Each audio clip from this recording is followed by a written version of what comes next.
Right. Afternoon everybody. Absolutely beautiful day. I mean it's warm. It's actually warm. Absolutely warm. It's beautiful. I'm at Tisakesi. Yeah, I'm at the Tissa again. It's a bit different to last time I came. A couple of weeks ago.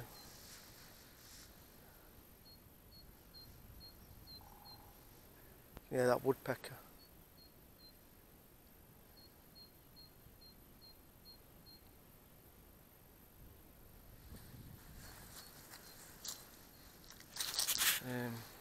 I actually came here for a run yesterday. I wasn't really happy with the video, but can you hear the woodpecker?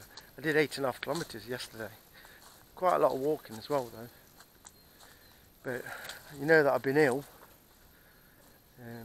No idea what I've had wrong with me, but oh, there's one of those barges what takes all the boats. Cars, sorry.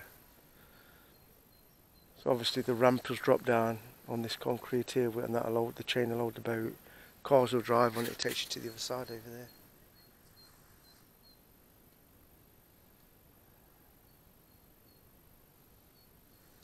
Tell you what, it's like proper spring day today. The birds are singing.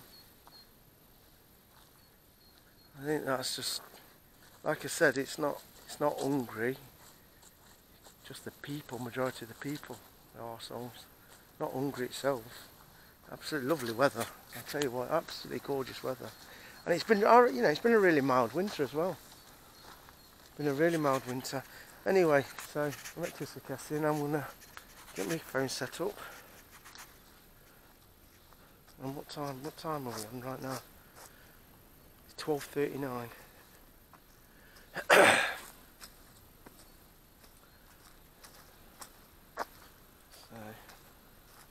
It started up. So we've got it started, right, so that's kicked in. I don't know which way to run. Alright. I think we'll go this way. We went yesterday. Oh god, this sun. So nice in the sun.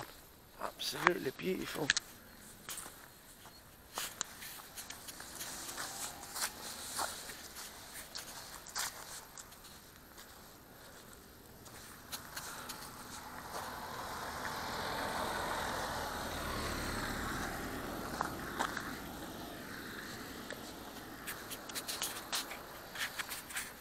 Right.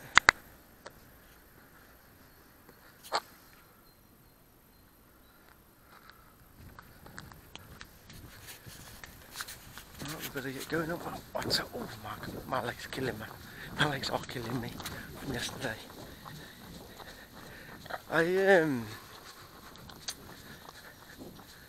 Yeah, I've been ill. Can't get rid of this cough. I mean, my temperature got up to 39 degrees. I mean, I felt weak. No doctors again.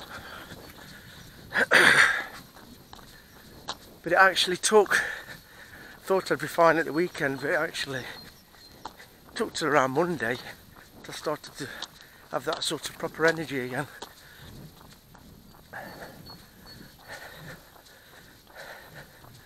Tissa's lovely, isn't it?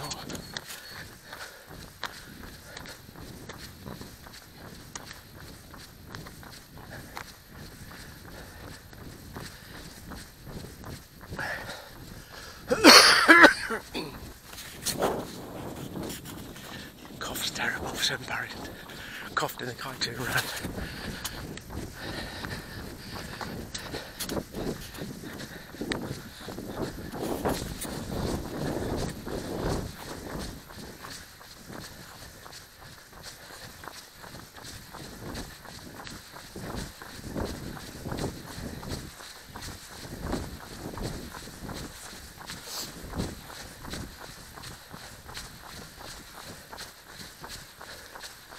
You want to put?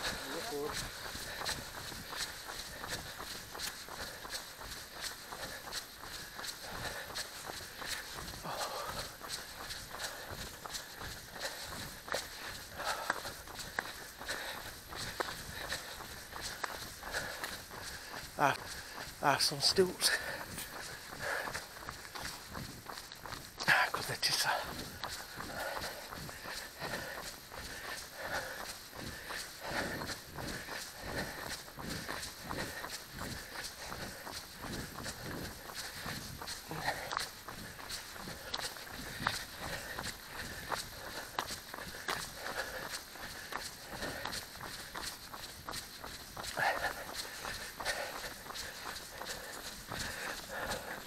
Oh, it's been renovated there. Looks alright, doesn't it? The style isn't my cup of tea. I don't know. The way the bricks have been done around the window, which I don't know, I don't think they're proper bricks. I think they're not off bricks. They're nice the way they stick them on. But it looks, reminds me of a church.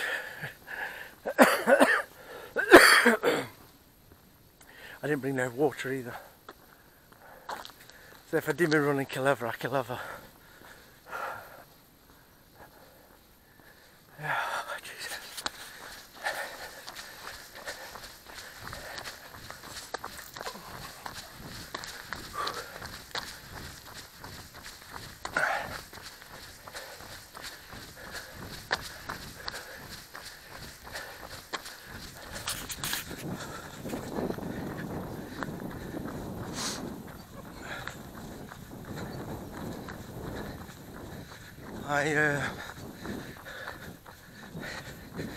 Obviously I want to start doing my body weight exercises. Skipping's hard work. You see, it's easy for somebody who's really skinny to do pull-ups and skipping, etc. But when you're carrying a lot of weight, it's not easy.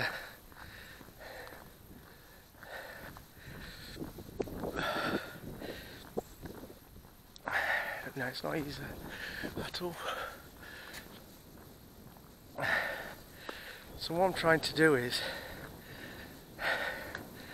I'm really trying to watch how I eat, when I eat, so that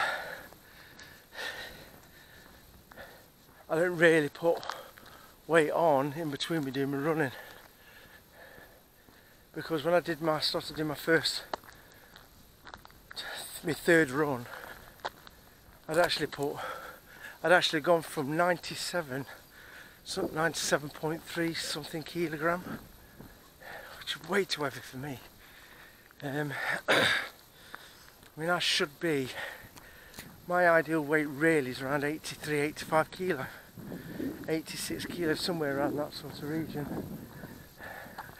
I mean, of course, if you can get a little bit less as well. I wouldn't want to be, but I'd never, I don't think I could drop below 13 stone because of my build, because I do carry quite a bit of muscle. No, I'm not making that up, I do. I don't really have to do hardly anything to build muscle. It's just my belly. I think all my weight, my biggest problem is on my belly. Fat. It's no excuse. It's fat, and I'm going to get rid of it. And if you're the same as me, you need to do what I'm doing. Just get out the arse.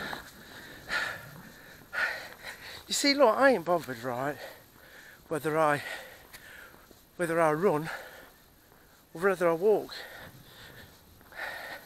Because in the period where I was buying my Mercedes, my white car,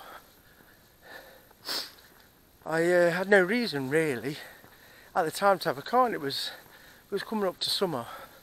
So I just thought to myself, well, tell you what I'll do. I'll just not bother buying another car for a few months and live without the car, because I don't really need it. Obviously that was before I came here, and to live in 2016. So I'd walk to my local town, Beeston in Nottingham, and by the time I'd walk there and done whatever I need to do and get back home, I'd done around 8 kilometres. Now, doing that every day, and then cut out, like I did, I cut out all my biscuits, I cut out all my bread, but I did eat, but I did go a lot less on the takeaways, because I am a takeaway nutter. I'm just, you see, being at my mum's house, when I left the family house when me and my wife divorced, and it was just easier because I knew I wasn't going to buy a property in England, because I always wanted to come here. Yeah, despite what I'm moaning about now, yeah, mistake, I know that. I know I'm admitting it, right? But then again, truth be told, being permanently in England, I've been moaning. Because the problems in England are different to the problems what I have here. It's a very mixed bag. Whereas England, you can get into it, me, especially me, I could get into a fight pretty easy. Even if I didn't want to have the aggro, I could quite easily get into a fight. Whereas here, it's not really it's not a country where there's people fighting constantly. It's nothing like that, and that's the only one thing. Oh, it's full of idiots. Although Hungarian people will not agree with me, but believe me, I'm, being in the countryside, i.e. this, which is, yeah, it's lovely, quiet, I love it. I mean, I'll be honest with you. To me, this is, being around nature, this is the life. Now, you've obviously all seen my other house, that old farm house, but that is going to be just like, it's like I've got my own field, like, up to that tree up there from here. It's obviously a little bit wider than this. So this is like having all this as my back garden. It's about nearly equivalent to from where you see them trees up there to about here. So that's like my back garden. So, and then I'm surrounded by other fields, which and forests and whatever else. How can I not be happy with that? And also what's good about it is, I love trees. Of course I love trees. You got to have trees, don't you? You need trees for oxygen. But it gives me a fresh start to plant the trees, the forest, or whatever I want in that back field. Because I'm not leaving it just grass. I've got to do a natural pond with no rubber liner. So that means I've got to get some local farmer in. Obviously I've already fell out with the neighbour, haven't I? So he's no good.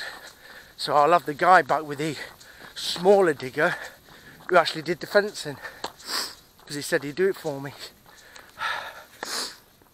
Believe it or not, I'm hot.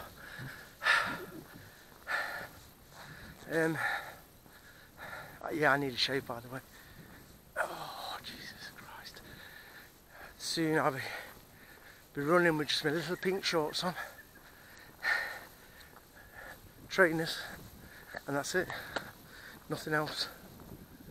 But by that time, I should have hopefully have lost my belly. So I should be ripping up, because I know myself. Even though I'm 51, I know I'm not small in build wise, muscular. I ain't small. So I'm about 5'11", give or take a couple of centimetres. But I'm hoping that by summer I will have shredded my main fat off me. I'm not after being ripped, just want my belly gone, because everything else is fine. If that belly goes, any other little bits of fat on my body, they will definitely be gone. Like around my chest area. Because obviously I want to be a male model, don't I?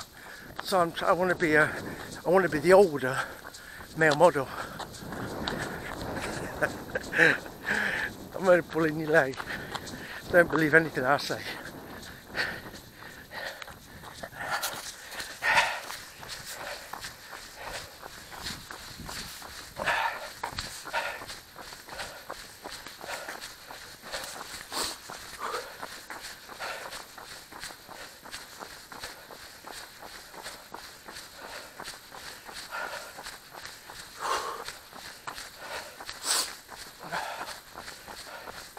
See ya.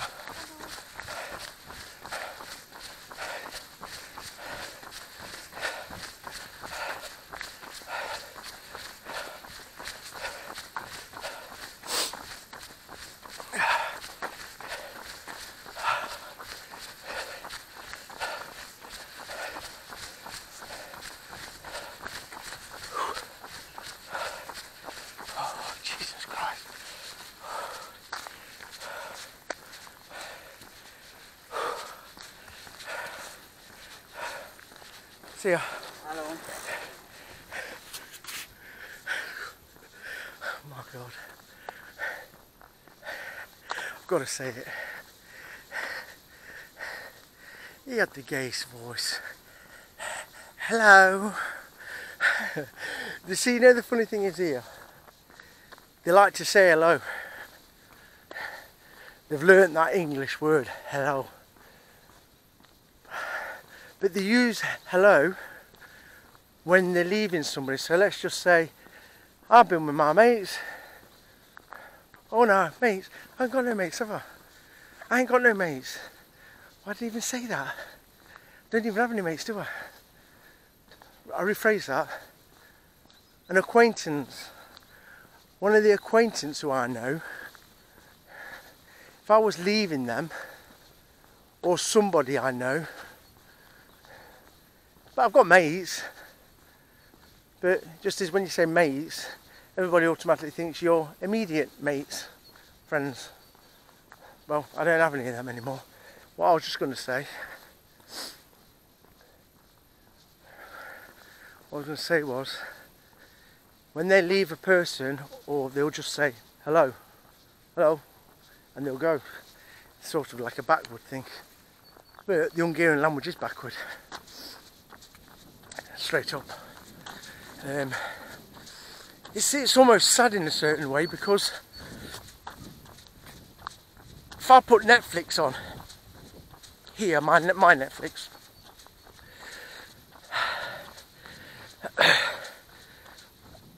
obviously family don't know English. Say my girlfriend, she only know the odd word when I'm talking to her, but she'd only understand the odd word if she hears it on TV. So I'll put it on subtitles. So if I was watching, because the problem is I can't watch any American or USA or English film if it can go into, if you can dub it and then they speak Hungarian, I understand a lot. The problem with it, what I don't like, I don't find the Hungarian sense of humour is crap. So any normal conversation what is being said in the film normal, it don't even translate to anything. And this is what's sad about the Hungarian language. And I keep explaining it to people. I said the Hungarian language, you see, they don't accept when we say things like fuck off, cunt, right? Now yeah, it's how it's pronounced and how it comes out in which conversation, and if it can come out aggressive. They think that's disgusting. So let me give you, for instance, a scenario. So kuvra is prostitute, yeah? Right? Kuvra is prostitute. Problem with kuvra also means bitch, whore, i.e. slag. Any of them other profound words which we will use, like you can say to somebody, you stupid bitch, or oh, she's a bitch, or blah blah blah. So they don't have that word as bitch, so their way of saying it is kuvra, so they don't use bitch. Now this is where things, and this is what I'm trying to say to you regarding Google Translate, it just doesn't work, because you go put in Google Translate, you can put in bitch, right? I can tell you now, it'll come up kuvra, which is prostitute, or any which way you want it, right? But bitch is a completely different word in the English language. So that's why the English language is very, very difficult to even try and translate into the Hungarian language. And that's what I try and explain to people. So let's just say I'm British. I know that kuvra, I know it means prostitute. I know that if I said to a woman here, you're a kuvra, she ain't going to be fucking happy. Well, I want to give you a scenario. I don't talk to my girlfriend's mum. We had a massive argument. I called her a kuvra, right? But I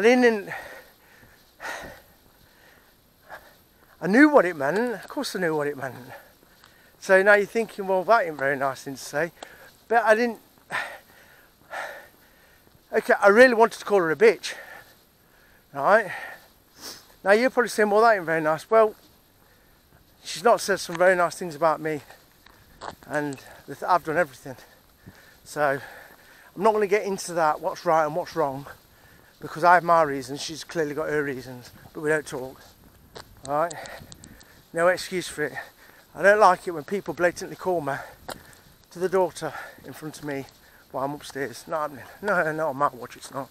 Not happening. I won't put up for anybody. Listen. I've said it before, haven't I? I've said it in numerous videos. Alright? I'm never, ever, don't care who it is, I'm never going to be your punch bag. Start on me, you're going to get it back either way. Whether it's verbal, you'll get it verbally if it's verbal. Start on me, then you're going to get it back started on you. So, I've said that before. Right? So no, I won't take shit. Because the day you start taking shit and putting up with it, I don't care whether you start turning around saying, well, I don't want to get into that situation. Well, you're a pussy. And clearly, because you're being bullied. Don't matter which way you look at it, you're being bullied. And I hate bullies. So, if you're prepared to stand there and take shit off anybody, you can go and say as much as you want to yourself and say, no, I'm not going down that road. I'm not going down that. I'm going to walk away every single time. You ain't happy. I don't give a shit what you say. You ain't happy. You can go and walk away. You're the one being laughed at.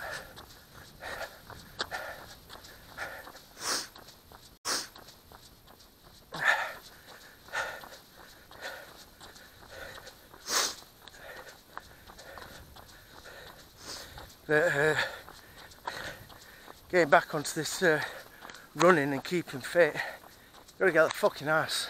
You can't stay in the house. You've got to get out. I'm sick of cars coming up here, you know. You know what, I said to my girlfriend, I said that pathway, i.e. this pathway, where there's a car coming, I said,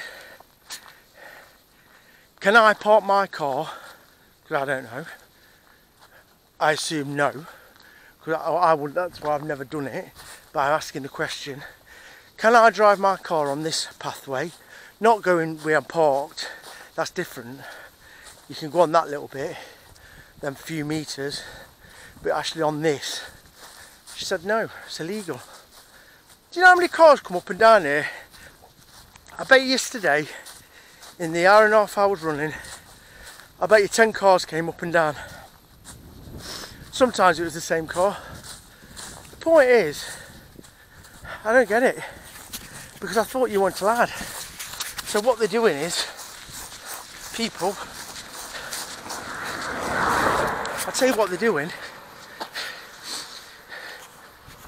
They're in that town there, the other village town, and that one. Instead of taking the road which has to take them further around, they're just coming down here.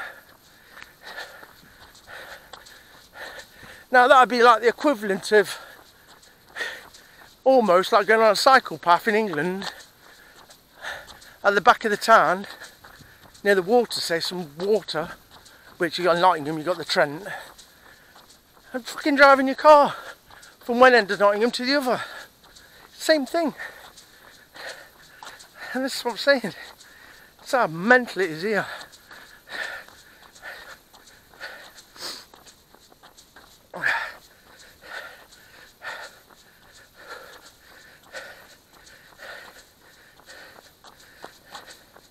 I used to run ever so fast, you know, before I don't know whether I need better trainers. You know what the problem is? Every time my feet touch the ground, tarmac,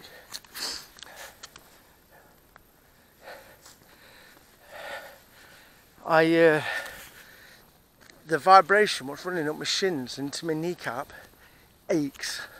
Just doesn't feel comfortable. It's actually my legs what are hurting. I can't actually run correctly, look. I tell you what, it's warm. Oh, Jesus Christ. I tell you what. Clocks go forward. Is it March the 27th? So we're still over a month away, got over what must be, of course we're over a month away, we're nowhere near end of February, are we, at the minute? Let's just say 7 weeks. And the sun is really strong now. I'm actually, it's good and it's bad, but I'm sweating. And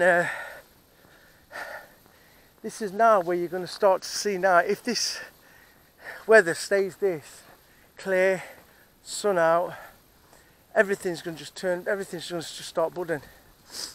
I mean, I've noticed that the way I've done the chipboard at the back of where the dogs are in the backyard, I've got them all set up against the fencing in the garage now, and they're actually sunbathing and they're all getting like red bellies. They love it. And then I've just seen one of them, he's had his tongue out and he's panting away. They went to get a drink of water. So, you remember they've got all black fur, haven't they? So, tell you what, I can't run like I used to. I suppose I have to remember that if I was running when I was about 45, I'm nearly 52 this year, it's a big difference.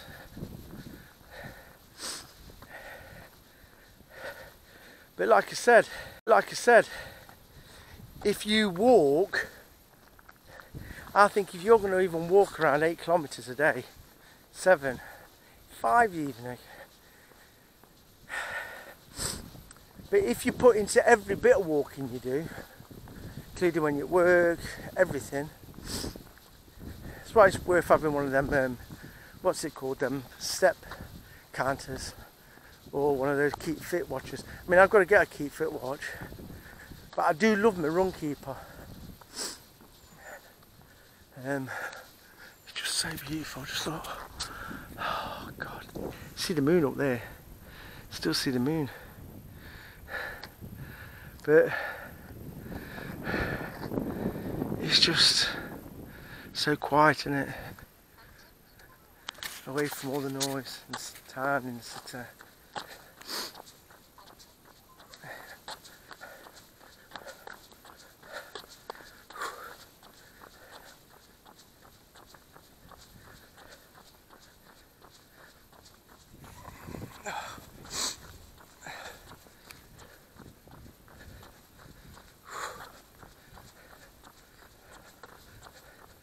Yeah, so what I was going to say to you was regarding that I put weight on. So I went from 97 kilo. After my third run, I went up to 98.3, I think. So I was really disappointed with myself. But then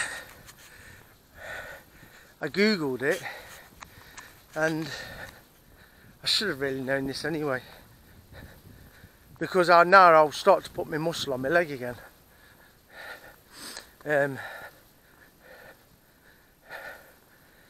Because you tear your muscles and your bones and get they get fractured. They repair themselves, don't they? So your bones and your muscles get heavier because they're repaired, so they get bigger because you're tearing your muscles. That's how it works with bodybuilders. This is why they actually say to you, you shouldn't train every single day. You should do a workout.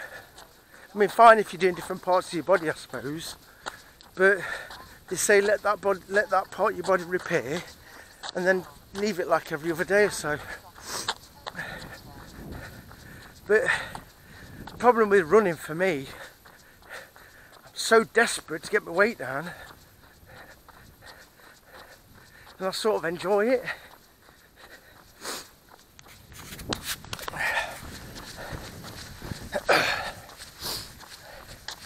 I mean, I don't know whether you've noticed I haven't been coughing.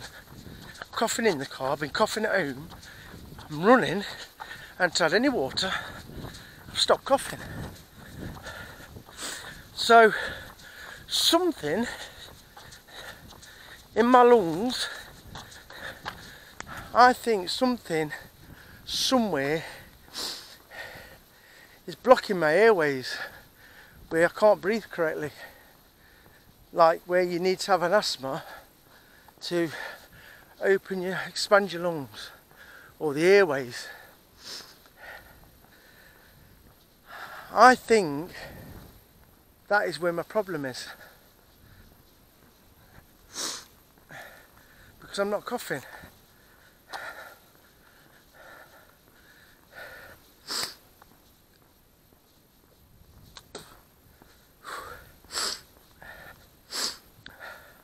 I think I'm going to have to go to the shops later. I need to go and get some prawns, pork. I'm not really bothered about meat, to be honest with you. I don't eat meat like I used to, you know. I could quite easily go vegetarian, but I'm not going to start going on to this.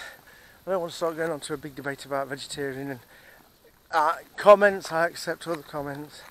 I'm not saying that I'm a vegan, because a vegan and a vegetarian, we know that everybody says it's different.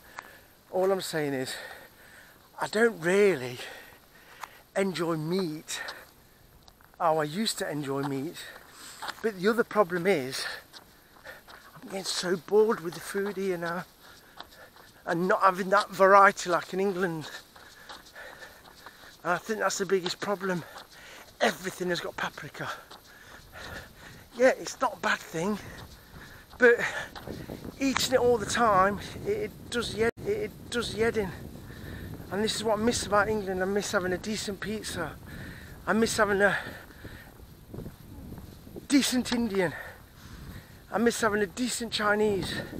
I miss the Muslim, the proper Pakistan, Indian kebab. I know that it's supposed to be not healthy. Everybody says it's full of crap. Oh, and it's full of grease. Listen, just give me that kebab meat, right, on that skewer. Slice it off, that smell. Slap loads of, I don't know, you can put anything you want. Chili sauce, all sauces, lemon, garlic, mayo, chili sauce, sweet chili sauce, whatever. Stick that on, loads of salad, salt and vinegar, chips with salt and vinegar, right, garlic naan. Oh, you just made my evening. Never get that here. They don't even like vinegar. You can't stand vinegar here. They hate things like, they don't actually like, although they cook loads of tomatoes, we will have like what they call conserve here. So conserve tomatoes would be anything what's in a tin, they call it conserve. So let's say a tin of tomatoes to them is conserved tomatoes. Obviously paradis chum is tomatoes. They think that's really like sour. And I says, you've got to be joking. I says, well, you can put a bit of sugar in, you know. Although I don't. I mean, I used to love tomatoes on toast with some nice Lurpak butter sliced. Just burn the toast a little bit. Not burn it. But I like that little bit of a dark brown. Because when I'm making a tomato toasty, tomatoes on toast, making a sandwich out of it, obviously because it's tomatoes, you don't want to lather it with too much juice. You'd have to have it a bit crunchy, and then it's lovely. You wouldn't want it really like white bread. See, that's another thing they haven't got. Whereas I love the bread here, but because I've been here so long now, I miss the British white sliced bread, or even the brown bread in England. Now you can get some sliced bread here. It's not the same, and it will always look. Listen, don't matter what country you're in, right? It's never going to replicate to how you have it in your original country, and that is a problem. Like the Chinese food here, it's nothing. Don't care. Nothing like English. Nothing like it. I'm not saying it's bad. Just nothing like it. And pizzas, I don't think I've even had the best pizza I've had here has been from Pizza Hut, which now they're having a lot of the plazas, shopping centres, which I do like. That's okay. So I'd get a spicy one of them. They're not really that big, but majority of pizza places here, they don't really, cheese is non-existent. A lot of them don't bother really with cheese. Some put cheese on, just don't taste like. You see, the cheese they use is not the same.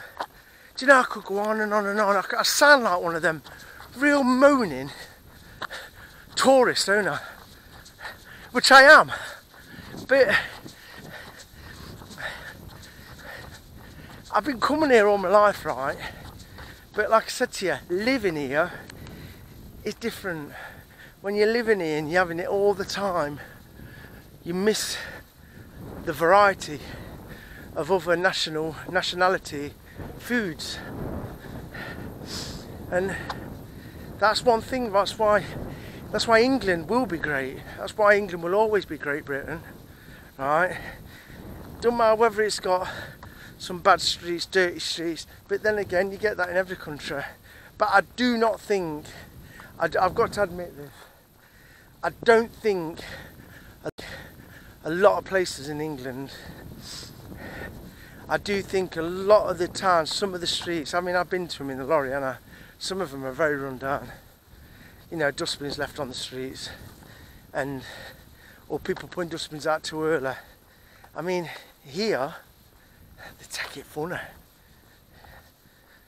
mean, I know the streets are dusty-ish here, aren't they? Dusty, a bit gravelly. But I wouldn't really think it's I I won't call it a dirty country. I know there's some places where they've got graffitis from the big cities, which, yeah, but you get that everywhere, but I don't like it. But you know, like if you're, say something, my girlfriend didn't take the dustbin in, neighbour they'd never say anything bad, but they say, oh, you only just took your dustbin in. It's almost like they're passing a remark. They just don't like it. It's like I don't think it's allowed to be on the street. I mean, to be honest with you, I suppose if you did leave it long enough on the street, I suppose it'd just get stolen.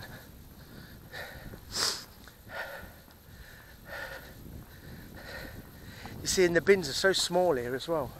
Dustbins, they're minute. So like when I go back to England, when I went to Mum's house and I was going to put some rubbish in the dustbin, Jesus Christ, the dustbin looks like a garage. It's huge. Huge. I mean, you probably could only just get a baby in one of the bins here. Now, I'm not saying that. Don't be shoving your babies in dustbins. I'm just trying to hypothetically say how small the bins are here. There's no adult is getting in any bin here. So don't be popping your neighbour off and think you're going to get him into a dustbin here, because it won't happen. But the bins in England, it's on another level. It's all these little things what I miss, and the simplicity of certain things which they haven't here. I mean, I could go on and on and on and moaning, couldn't I? I could moan constantly about so many things, because being here, it's not the same as coming for holiday. So coming here for holiday, obviously I've always come for minimum 4 weeks, and then years ago I used to come for 6. Never come to Hungary for 2 weeks. So like the majority of people who go on holiday for 1 or 2 weeks, I don't think many people have probably come to Hungary for 2 weeks. Because I think a lot of you can't come to places like this, to the villages and small towns. So you're going to go to places like the Balaton, and everybody's going to go to Budapest, aren't they? Budapest. So you're not going to stay 2 weeks in Budapest. I don't think the majority of people do that. I think they either go for a long weekend, or if they push the boat out, they probably stay a week. Right? Problem is with that, it's not real. It's not the real Hungary. It's not. I don't care. It's not the real Hungary. I've said it before. The countryside is the real Hungary. But unfortunately, it's no good for tourists, because nobody speaks English. You'll get looked up on all day long like you're fucking alien. You'll never ever be accepted. In fact, you'd probably get harassed constantly for money by some of the poorer people. So, and I don't think it's just Hungary in that same respect. I think a lot of these European countries, and even some of the poorer like, I suppose it'd be like going to some of the African countries in the areas where tourists really shouldn't be going. I think that is the equivalent. You know, it's like going to Brazil or Mexico. Now you're going to the main tourists, but you go into the nitty-gritties, you really shouldn't really be going to it, should you? But a lot of these countries, a lot of them countries speak English. Here, they don't. They do in Budapest, but some of them think they can talk British, and some of them can't talk very good British. And if you was to speak to them without talking like a robot, slow everything down and just be yourself, I can assure you they will misinterpret what you've said. I can tell you that right now. They don't like it. They don't like it when I speak Hungarian, because it makes them feel inferior because they can't speak British. But the problem is, I speak better Hungarian than half of these the ones who think they can speak British. I speak better Hungarian than they speak British. But they will never admit that. Never. I've told you. I was actually on the phone to my mum yesterday, and I said, you know what, Mum, right? Because I haven't seen none of my family ever for about 2 years now. And I says, you wouldn't believe it, right? I've worked my bollocks off in England. I've had money. The family's had money. We've all worked hard. We've had the luxuries in life, which we have. Look down on me here. People who's got nothing here look down on me like I'm a piece of shit. I've actually been told that. They speak to you. This is what gets me mad. This is what gets me mad. They speak to you as if you are a dumb piece of shit. And that is why I'm the way I am with Hungarian people. And do you know what it boils down to? You're fucking jealous. You're jealous. You're balls and right jealous. None of you have even been out of the country. You haven't got a clue about England. You haven't got a clue about normal living. You think this is normal living. Fucking nowhere near normal living. I have gone downhill since I've been here. I'm not the same person. I was a fucking normal brained. I mean, I'm going to admit and say I was fucking normal before I come here. So I will apologise to anybody over these last few years who I've upset in England for whatever reason. Yeah, I will. I'll apologise to anybody who I've upset. I'm ashamed of myself that for all these years,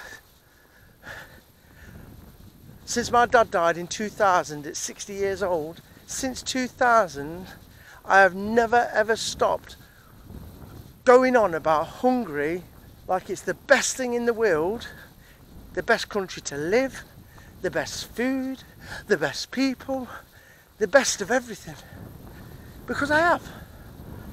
That is what I have pushed down everybody's fucking throat for the last 22 years, 22 years. And I want to say I'm so sorry, right, for doing all your people's heads in with all my work colleagues, lorry drivers, office staff, friends, people I know, wherever I've met you, and I've gone on about this country. I want to say I'm so sorry that I fed you so much shit. Because it was shit. But I didn't know it was shit. But now I know it's shit. And I have ruined completely. Cyclist. I told you it's a long, good ride for cyclists.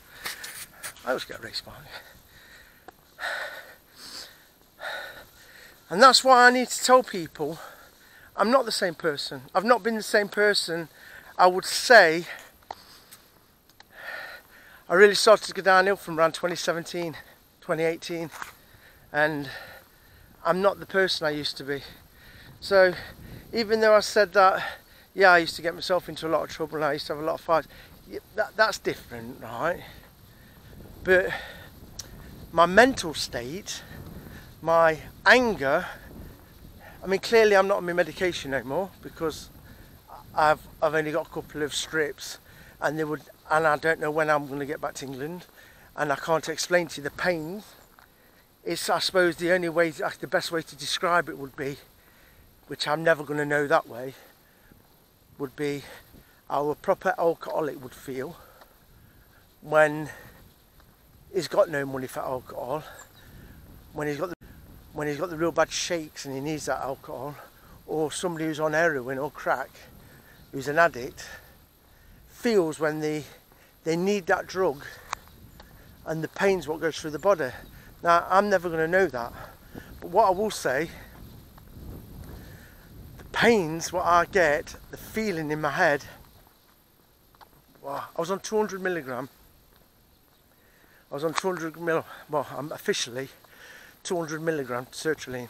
So I was taking 2 tablets every morning. Now, a lot of people who suffer from mental illness, sertraline works in different ways for different people. Now, it was the only medication which I could take what never gave me any after bad feelings after. I didn't feel dizzy, I never felt sick. I didn't have things like shits. I didn't have anything.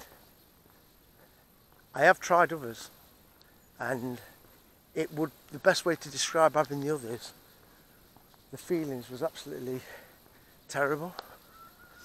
It was like being really drunk. I remember, I can't remember what I took. Now, I've heard things about Prozac and things, but I remember taking one medication. I think I had like half a tablet, and I can remember that I'd gone to sleep. I think it was actually the next morning. I was in another planet. I went to open the kitchen cabinet in the kitchen. I practically hung on it. I nearly fell over. I felt like I'd had the worst hangover. The feeling was just absolutely horrendous. Anyway, just quickly tell you, now you see I'm at Tisatarian now, the one with the lake, the big pond, shall we say. And if you look, there's a hawk, by the looks of things, in the middle of the lake. Probably what he's doing is probably made a little hole for a bit of water for himself. But yeah, so I'm on this 200 milligram sertraline, and what they actually did, the reason why I went on to them, it wasn't so much of the depression or feeling low. I used to get really, imagine at this time I was lorry driving. I went on to sertraline when I was 35, and it's not a hawk, it's one of those, what do you call it, a bit like a crow, but the other one, not a rook. It's got like a bit of grey, it's grey and black. He was digging an hole in the ice. Well, there's some water there. Clearly, just quickly, clearly there's not enough sun here. The way the sun will probably start over there, it probably really starts to eat up when it's around there, which is then blocking, the trees are then blocking the pond from the sun. So, yeah, I mean, it's lovely here in summer.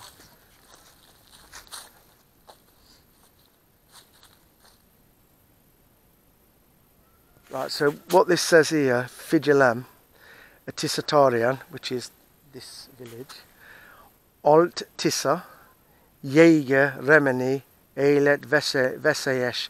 Right, what it's basically saying is, Jäg is ice. I'm teaching Hungarian now, it's ice. Eilet Veseyesh is dangerous. So what it's basically saying is, this is part of the Tissa. Still part of the Tissa. The Tissa, when it would overflow, would fill this pond up. But what they're saying is, it's not a shallow pond. So what it's basically saying, keep off the water, because it's very dangerous. Which is true. And remember when I told you about, when I went to Lilleford, and there was them people, like that woman and the husband and a child ice skating. Remember, I did actually quote I did say in the video itself, I said, I think that lake is around 9 meters now. 9 meters is deep. You're looking at that sort of it's not the full height of my house, what in Mesochart, but it is not far off. It's not far off. I think that I'm not going to go on about the chimney, but actually to the lower end of the roof. I think that house is around 11 meters. So when I said to you, there's a hawk. There's a hawk here. You can see it. Big hawk. There's loads of them here. They come hunting for the smaller animals. I mean, this is why Hungary is great for bird spotters. It's full of, what's the proper name for them birds? They've got loads of eagles here, but it's got a lot of, there's a proper name, isn't there? Raptors, call them raptors, aren't they? Them type of birds, raptors and things. There's lots of them here. I mean, they must be breeding really well because there's loads, they're everywhere. Yeah, so when you think about it, I said that lake, I said I think it's around 9 meters deep. I actually went and looked it up because I didn't know. I'm going to be honest, that's why I said I think. So like, nobody's quoted me on it or said anything because I did say I think. I didn't say it is. So I think, I don't know if I said it's around 9 meters deep. Well, it is actually 9 meters deep. So it made me made me cringe a little bit after thinking that I don't know how a parent, because it's dangerous for a parent on the ice and a mother, how they could even think of taking the young daughter on the ice. Because it hasn't been a cold winter. I mean, this is like spring now. Right, what I'm going to do, I'm just going to change my battery for the sake that is pretty low. So, one moment.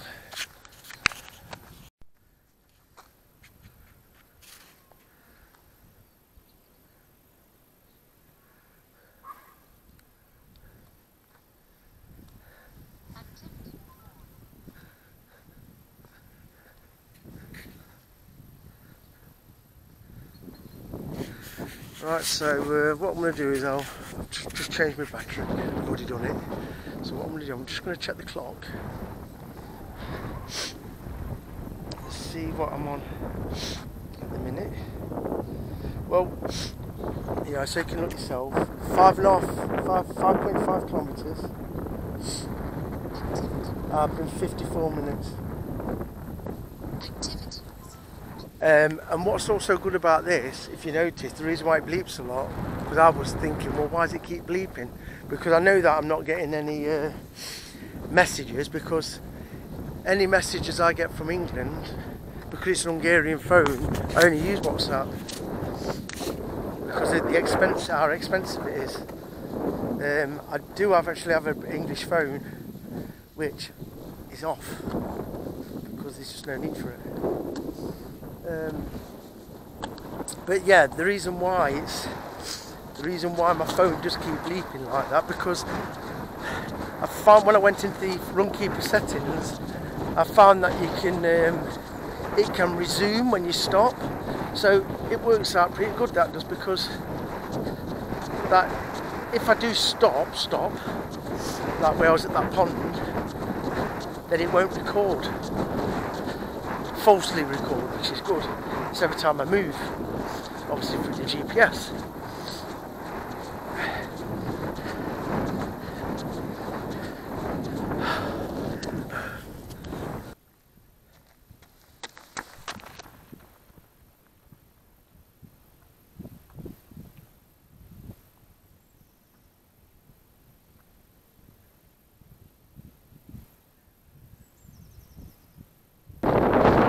I'll tell you what, the woodpeckers are working hard. The mining must love it now, it's coming up now, the weather's, I mean, like I said to you, this feels like spring to me. This is definitely spring weather. Even if it's not officially spring. Animals must be so happy. I mean, I did notice when I looked down at the pond today from the top, from Son's bedroom window, half the pond is ice. Obviously because of the bungalow, the next door neighbour, they're blocking the sun a little bit as it comes round early in the morning, because there's a load of big trees as well. So that's another thing what's suffering at the minute, getting the full sun. But there's a part of the pond in the corner which is just a few metres where the ice has melted, and where we've got the air oxygen running all winter. So the gas is released, and that has kept the pond from completely freezing over, even when it's really cold. Well, I've seen a couple of my carp in there, black carp. Look really healthy, swimming away in that, in the unfrozen part of the water where the sun was shining. So it's not be long before we start feeding them again.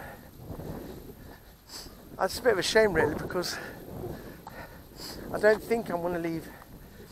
That pond has cost me nearly £3,000, probably more if I count in the plants. Okay, let's say around £3,000. I mean, it's a lot of money for a pond what's only been done last year, and I'm actually moving house. And the fact that whoever has this house could just rip the whole lot up, which I've got a feeling somebody probably would, because not everybody likes the hassle of ponds and fish. So I'm thinking, I think I probably will definitely. I don't know, I might even just take that whole liner out, I don't know. Because that size pond is even fine at the other place, even though I could do a big natural one. Which, you see, the reason why I prefer a natural one, with no fish, but let the grass run into it, is better for the dogs. And just let nature take its course with it. Obviously there'd be insects. You see, there's going to be no point in even putting plants. There's no point putting plants in that field. It's just trees. Because the dogs will just... I know there's plenty of space. But I think the dogs will just end up wrecking it. It's one of them, I think it's one of the typical scenarios. If they're there, it's like they'll trample on them when they've got loads of space. So I think it's just going to have to be trees. And then once the trees, I could probably do other things.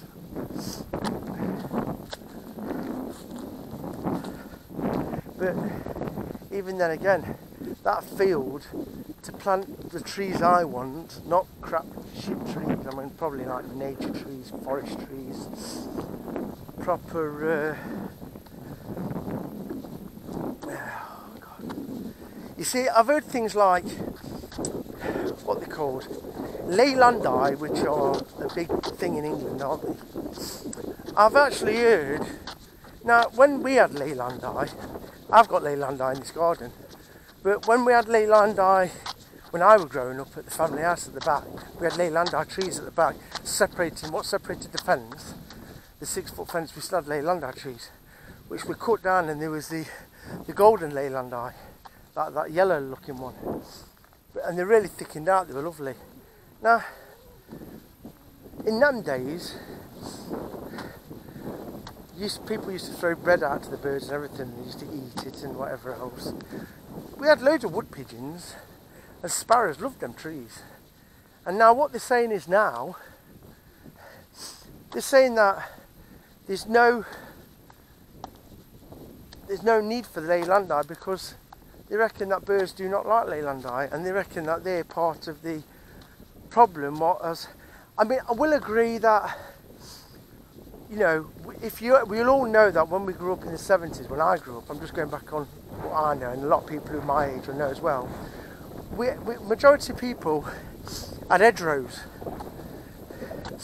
They didn't really have fences as such, fancy brick walls. They had hedgerows.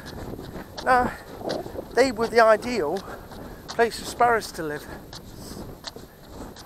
Like this here. This is all nice for birds. All this.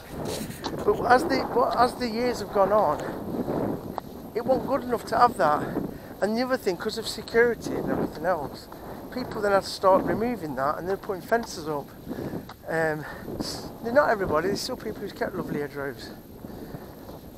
But that is why it's so important. it's so important. Like those what are growing there on the edge of that field, they'd be fantastic for wildlife, as so will these.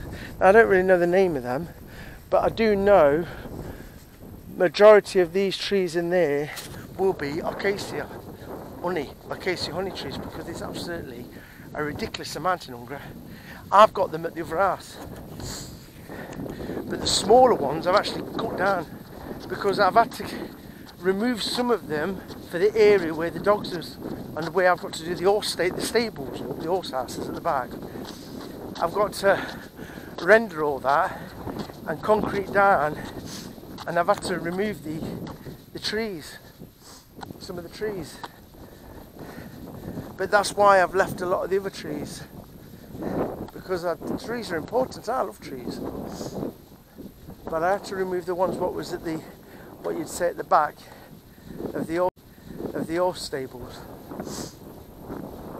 But I've got to clear all them out. You know, I've got an old piano with me. I've got an old East European piano, so it's going to need dusting off, and then I'm going to have to get it in the garden, and then I'm going to have to get some Elton John glasses, and I will have to do an Elton John medley. I've got the right gap in it.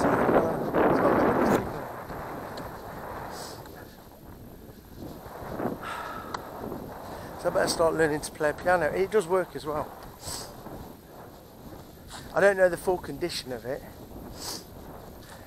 Yeah, probably all be gone when I get there.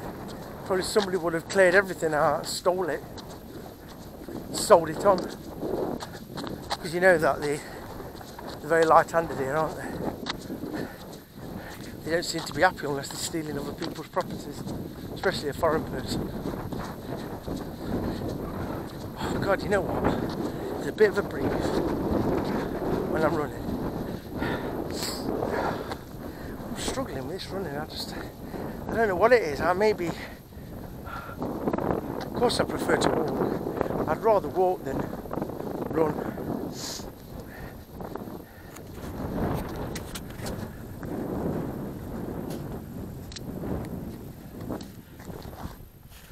You see how much progress you can make.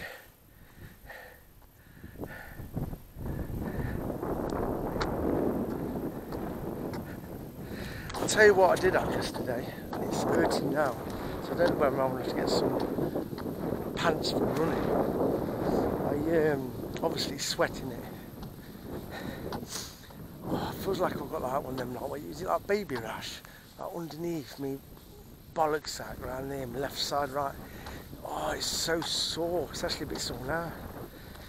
Obviously, that's because my pants chafing, won't it? On the legs, thighs, inner thighs. So, do I need to put talc on before I go running? Do I need some special cream, ointment, or do I need some different kind of pants for running? Or do I just run bollock naked? I'll be done with it.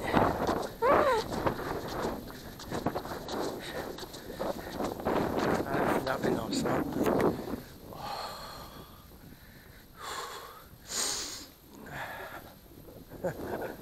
It'd be funny though.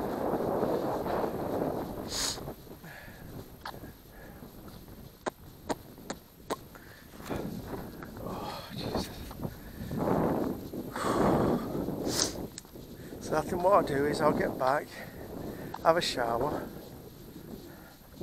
then I'll probably go to Ocean or Tesco and need some prawns, mushrooms, some frozen peas, some small rice. I reckon jasmine rice is good. Small rice. I've got loads of eggs.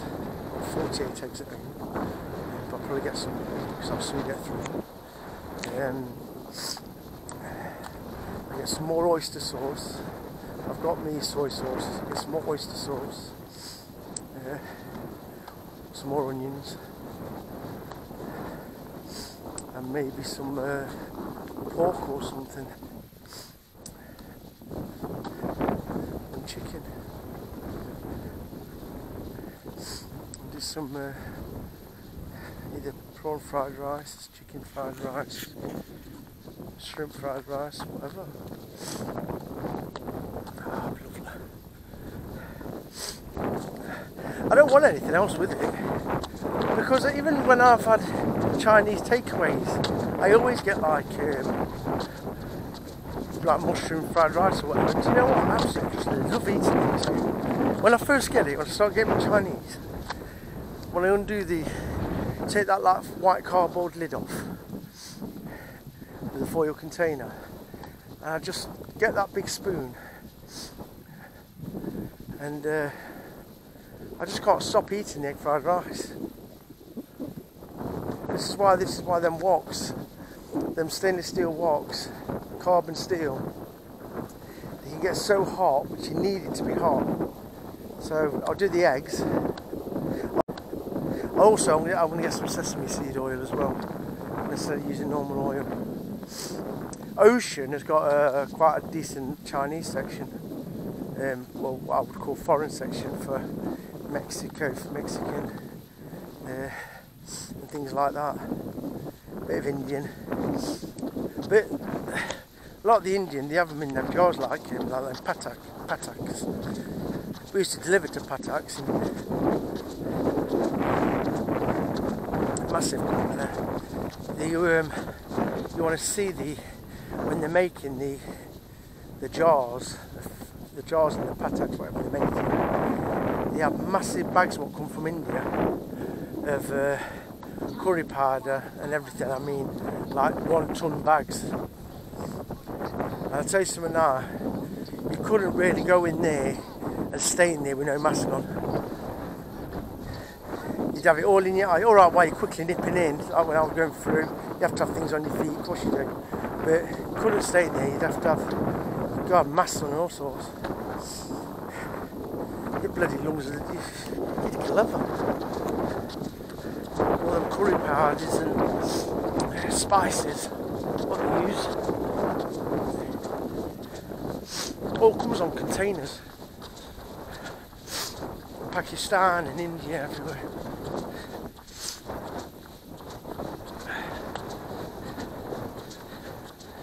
Multi-millionaire companies, loaded. The family's loaded, ridiculously loaded. Money's like nothing to them people, because they've done so well. See, this is where it is with England. They love Indian food, don't they? So businesses like that will thrive.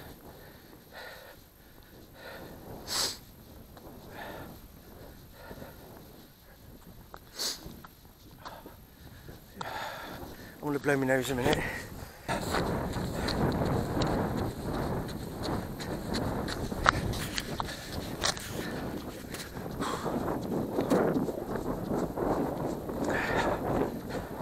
Yeah, so as much as this might seem like hard work, what I'm doing or whatever, it isn't easy. My legs are like lead right now. That's why I just could walk. I'm quite content to walk. You know, why I'm doing this, I've not really eaten anything correctly today. So by the time I've got cleaned up, gone to the shop, which is going to be a good 2.5 hour turnaround, minimum. It's going to be coming on to the evening, and I will then be eating. So I've not really yet eaten much today. So egg fried rice isn't really going to be anything bad.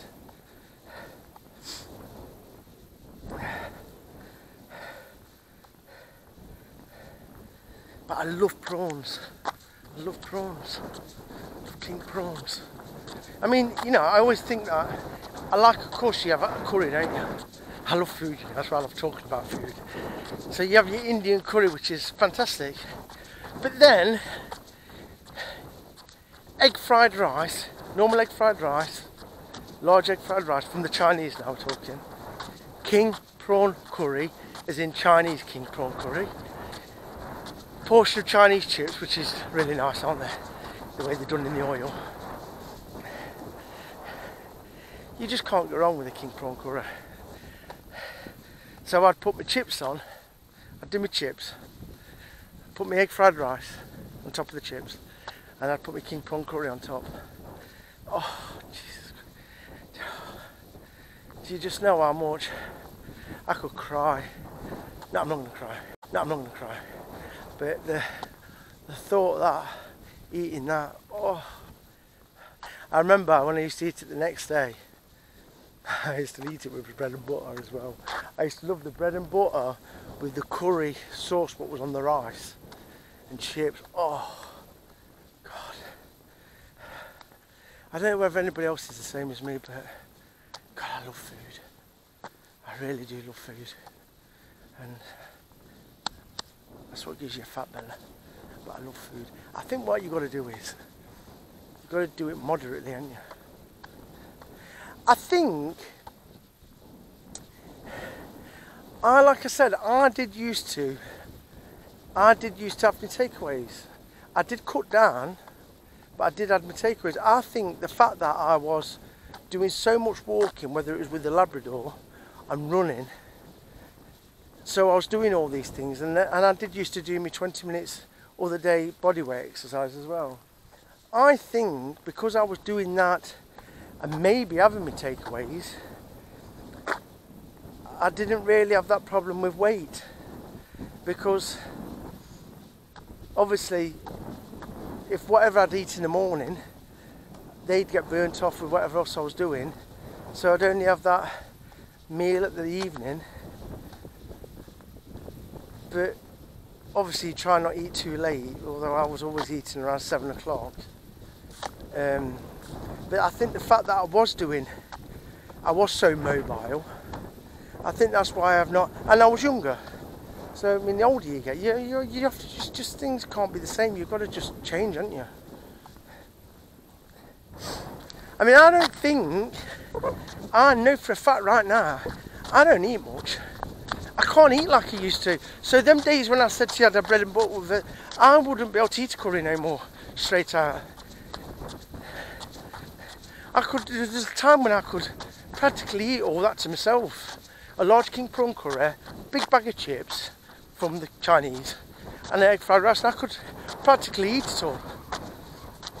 Sometimes there'd only be a few spoonfuls, which then I'd make probably a sandwich out of the next day. I could never do that now. Like, I would be able to eat pizza before to myself. I couldn't do it now.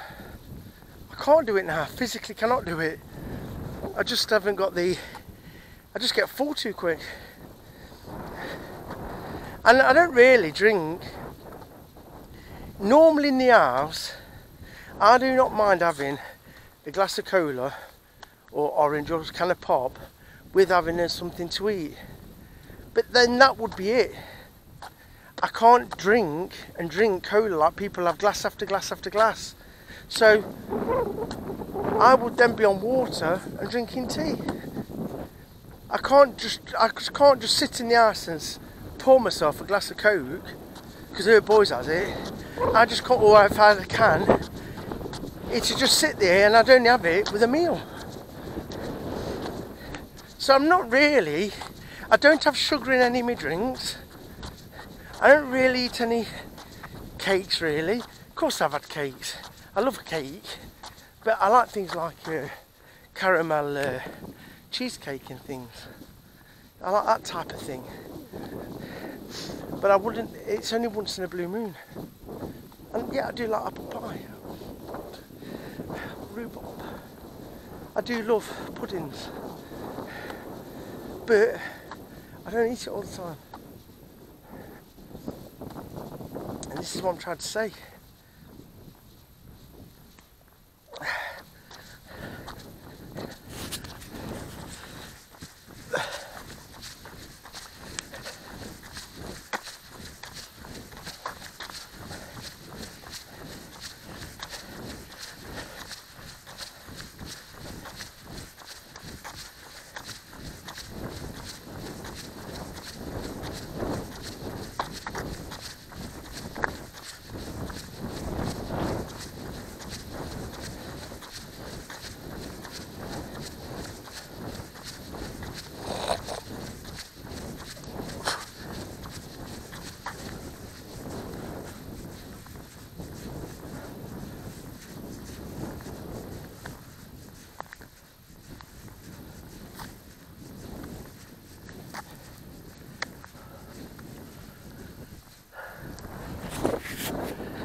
I tell you what, it was worth it coming out earlier today. Because like maybe coming here around 3 o'clock, probably when a lot of the sun's starting to die down, I'm missing this. This is just lovely. Absolutely gorgeous.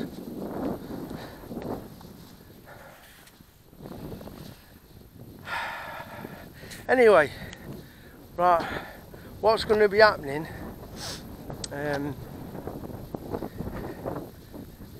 I'm going to be getting a motorbike, but I'm not going to let you know what motorbike. But I've got a motorbike test, and I think I also need to do my CBT first, which is like the law where you have to do it, which is about a day course, I think. So I'm not really looking forward to it. Not in the way looking forward to it like scared. There's nothing, driving and everything's natural to me.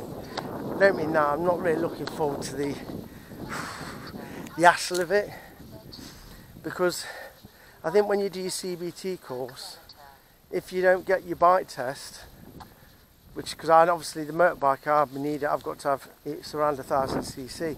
No, and what I'm going to let you know is it won't be a sports bike. It's a cool bike. It's me, definitely me. Perfect for my image. But what I will let you know is, unless I find one, which is already done, I've got to have it modded for off-road use. Now when I say off-road use, I don't mean that I'm going to do massive jumps then kill myself. I don't mean that. It's specifically for this country, but it's, when I say off-road, is like, there won't be no problem going down something like this, or going on that, or any rough gravel. In fact, there'd be no problem doing anything off-road with it, really. It would be made for that, but it's not going to be as such as a full-on scrambler jacked up to the hill where you do massive jumps and jumping off logs and everything like that. But it will be made for off-road use, and they're really cool when they've been done. But I'm not going to let you into it. All I'm going to say to you is classic. It's perfectly for me. So that's one thing what will be happening. The second thing is, I've got to renew my HGV1 licence. Now, to the people who don't know, after 45 years of age, you have to renew your Class 1 licence, because over 40, it's every 5 years. So mine packed up 2 years ago. Obviously we got hit with the COVID, didn't we? I've been lumbered here. Obviously I'm still lumbered here due to my dogs. Although if it wasn't my dogs, I'd be back in England now. I'd have been back in England ages ago, sorting all my stuff out. So, because I've got no MOT on my car. So I've got to get my car back to England, because now I don't want to register my car here. And also, I have actually got my identity card here now. Not got my passport yet, still. But because I've invested in a property already here, on which I've already said on previous videos, by birth I'm naturally Hungarian because of my dad. Right, that's fine. Even if Hungarian people will never accept me as a full-on Hungarian because they're racist. Sorry about that, but it's the truth. Right? It's the truth. So you can go and blah blah blah as much as you want. It's a fucking fact. Right? Because when somebody turns around to me, right, and says, me, cannot speak the mother tongue correctly, right, when I was born in England, most difficult language in the world, Hungarian, complete backward language. I've never been to university to learn Hungarian, which some people do, don't they? My dad never taught me Hungarian. I've had to learn it through being a child, coming here and learn the language. So for fuck's sake, give me some fucking respect, right? Because the English language is the most spoken language, one of the most spoken languages in the world. right? And you fuckers can't even talk English, which is absolutely a piece of piss to Hungarian. And you got the audacity to say to me, you stupid Hungarians, this is, you stupid Hungarians who even think this, to turn around and say to me that I can't speak the mother tongue. Well, let me tell you something. I speak the fucking mother tongue better than what you speak English, right? And I haven't been learning Hungarian. So let's get that straight, right? And whilst you keep saying things like that, I will make sure that every single person who watches my videos will know how Hungary treats foreign people. Despite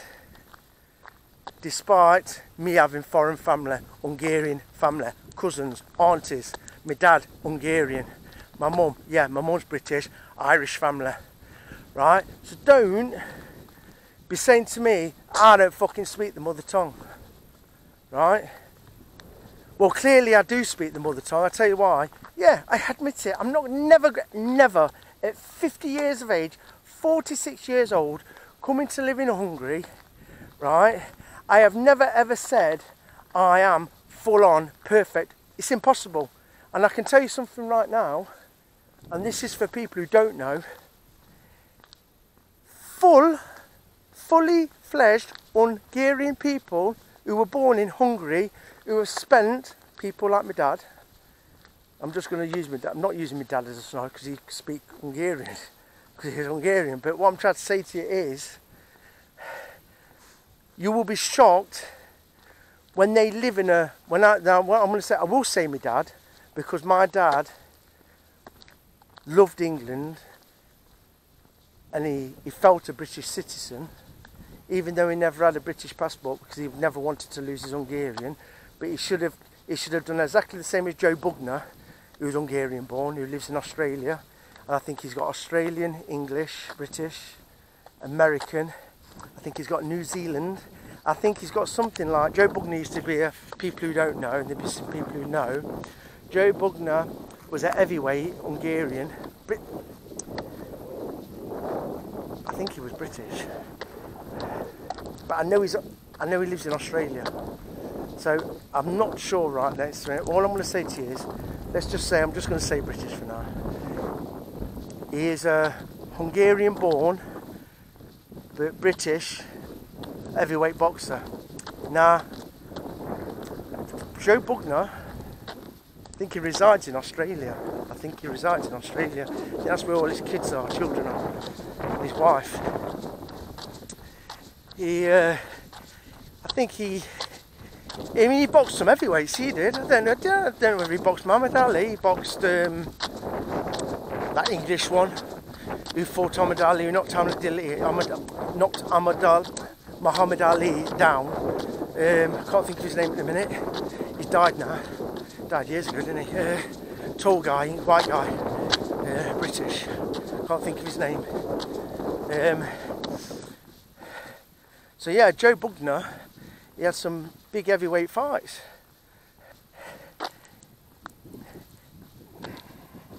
A lot of people, because I think because he never stood up. I mean, a lot of people who's probably listening to me now probably still never even heard of Joe Bugner. But I'm going to use him as a scenario because he had something like, he's got 4 nationalities under his belt. So whereas I'd have British and Hungarian. So my dad could have had whatever he wanted, and I just don't know why he didn't do it.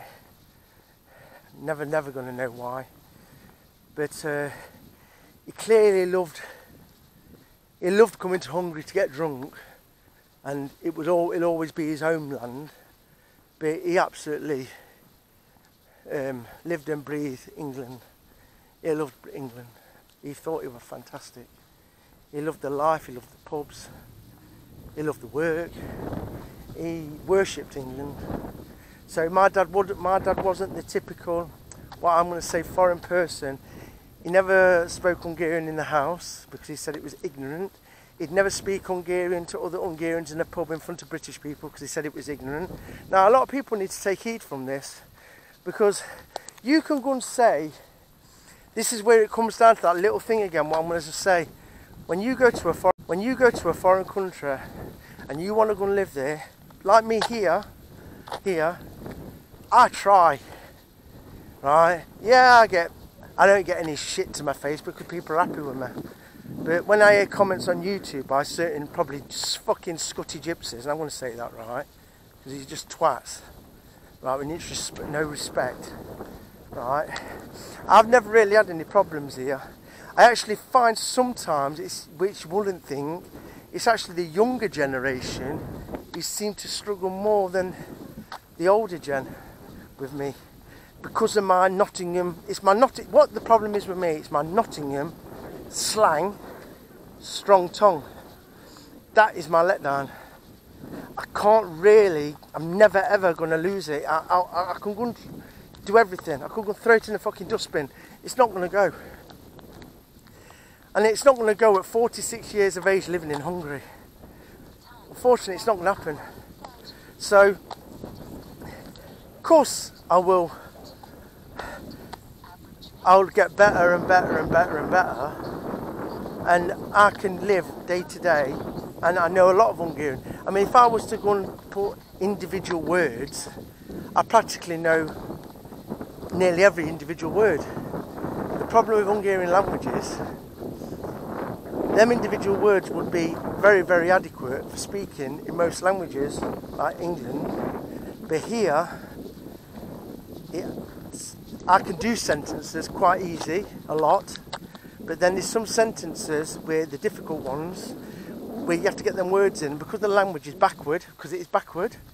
So let's just say, I would say, I'm only going to say this as a scenario because I just can't, I mean, I've got to start really thinking, my head's going to hurt because it's going to really to explain it, it's difficult more than saying it. Let's just say I'm going to say to you, right, I'm going to walk down here now and I'm walking back towards the car. Right, that in Hungarian, so I'm going to give you a scenario. So if I was going to say that in Hungarian, I'd say most én menje vissza kocsi. So I have said that, so menje vissza, so I'm going back to the car, menje vissza. So I could also say menje to another person. So I could say, so I'm about to be attacked by somebody. So I say menje, menje, menje, menje, menje. So I could say that's like go, get away from me. Right, visa is going back. Kocsi is car. Now, I'm just trying to give you a scenario. But you'll never ever sound anything the way we say it, in English. Now, there's a lot worse than that. Because there's somewhere you completely have to say it backward. And it's them conversations where it gets really difficult. Now, I understand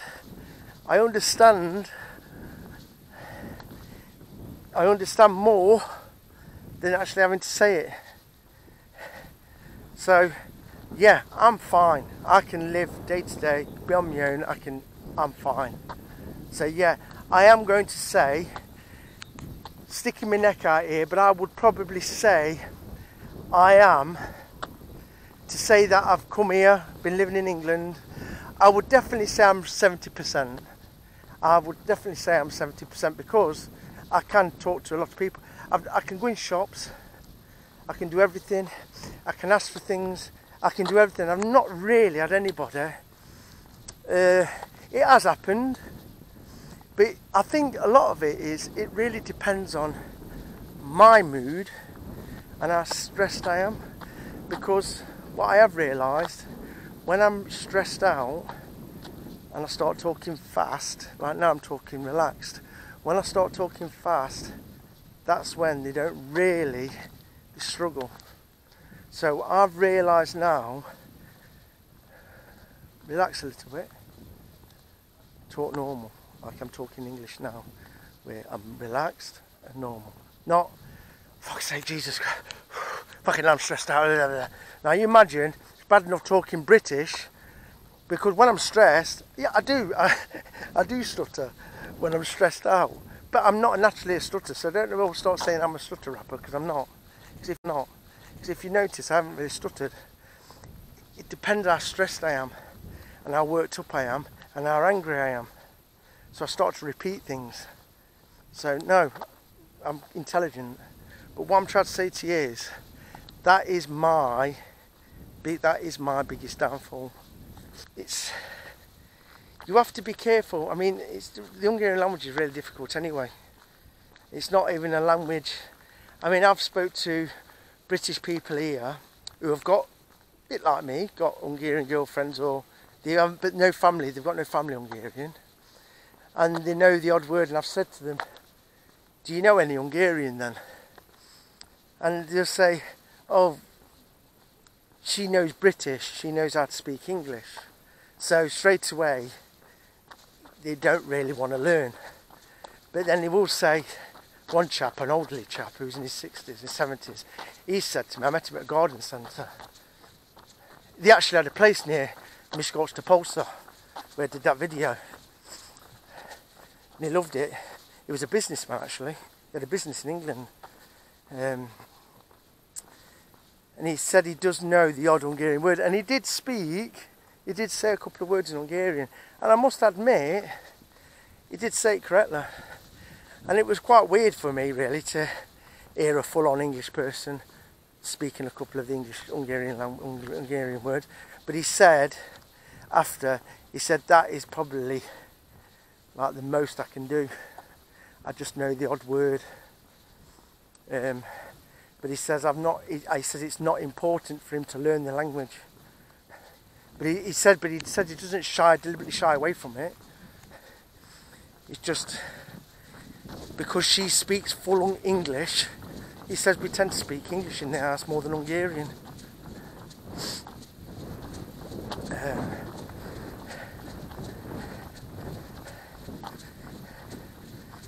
But yeah, this is my biggest problem is me being in a bad mood or being completely stressed out, and then expecting to go and talk perfect Hungarian. In my eyes, even though it might sound as if it's coming alright, I now understand why it's not alright to be stressed out and speaking up 2,000 miles. You see, the Hungarian language does speak pretty fast. But speaking fast doesn't always mean speaking fast completely stressed out. Because when you're stressed out, anybody can talk a load of shit in England. I mean, when I'm stressed out and in a bad mood, some of the things I say in England, even people look even friends in the past used to laugh their heads off at me. They used to say, what the fucking hell are you on about? He said, you just repeated yourself 10 times. I went, oh, fuck off. But this is the problem, you see. So, being stressed out really isn't good for anything. Anything. It's all about being relaxed. So, if I go anywhere and I'm relaxed, and I don't have any problems whatsoever. Not whatsoever. I can get me food, I can speak, I can ask for everything I want. I can do everything. There isn't nothing at the border controlled. I've never had anybody turn around and say to me they ain't got a clue what I'm on about. Nothing. Absolutely nothing. Because, and this is another thing, it's sort of worked out better for me really. The fact that I do go out on my own all the time, and because I'm not what I would call an afraid person, I'm not scared to do, because I've always been lorry driving, I've done everything on my own. And you know, clearly, driving from England to Hungary on my own a ridiculous amount of times for absolutely years, clearly I must have some intelligence because it's not always going to be. I mean, I have to get all my tolls in Austria, I have to get all my tolls in Hungary. You know, you've got numerous people, I've got to eat, I've got garage, I've got, you know, any problems, I've got to go sort that out. There's absolutely loads of things. So, in all fairness, I mean, I've been doing it for years. It's not just now, I've been doing it for years. And bear in mind, when we come as a family with my dad when I was like 17, you know, I bought that Golf GTI and I used to drive my dad's Granadas then. I was driving to Hungary at 17 in the 1980s when all the borders were communist, and there was the Hungarian soldiers were obviously in Russian communist uniforms, and they had big massive machine guns on all the borders. I mean, it was an absolute nightmare. You had to have green cards, you had to have all sorts. They'd search your car, they'd strip your car out, even with my dad being Hungarian.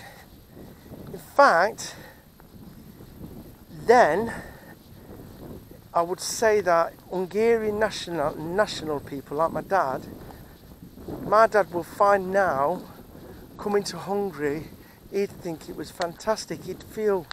I think it'd be like, when I look back when we came then, it was like the Cold War. He was still treated like almost like a slave, I suppose, if you want to look at it like that, the way like Hitler took people. I suppose it was in the same sort of equivalent. The Hungarian soldiers, they weren't nice people. Pretty horrible.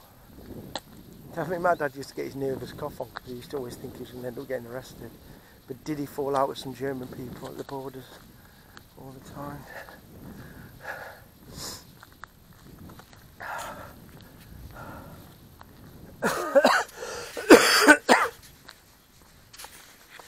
The owner put. So yeah, it was a lot difficult, more of a pain in the arse in them days. Big massive queues. The queues then would have been like the equivalent when I came here, when the COVID was really kicked in, and Hungary had big restrictions on, and I had to give loads of paperwork. Bear in mind I had my dogs as well.